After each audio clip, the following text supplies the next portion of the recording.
বিএসএফের হাতে আটক বাংলাদেশি ওই যুবকের বাড়ি দর্শনা পৌরসভার ৮ নম্বর ওয়ার্ড জয়নহর গ্রামে।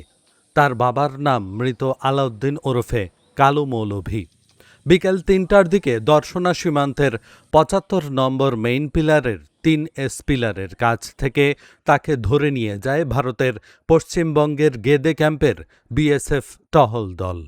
জুলফিকারের বড় ভাই আবু তালহা বলেন, তাদের মা ছোট ভাই জুলফিকারকে ছাগলের জন্য ঘাস আনতে বললে সে বাড়ি থেকে বস্তা হাসুয়া নিয়ে বের হয়।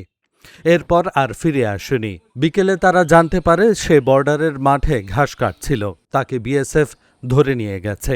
বিজিবি চুয়াডাঙ্গা ৬ ব্যাটালিয়নের অধিনায়ক লেফটেন্যান্ট কর্নেল নাজমুল হাসান ঘটনার সত্যতা নিশ্চিত করে জানান, বিএসএফ জানিয়েছে তাকে ভারতের থানা পুলিশের কাছে হস্তান্তর করবে। আমার ছোট ভাই সকাল ৯টার সময় মাঠে ঘাস কাটতে গেছিল। কাটার পরে মনে করেন যে গেদের ইন্ডিয়ার মাঠের ভেতর ঢুকে পড়ছিল। বিএসএফে এসে মনে করেন ধরে নিয়ে চলে গেছে। এখন মনে করেন যে বিজিবির কাছে তথ্য দিয়েছে, বিজিবিরা চেষ্টা করছে।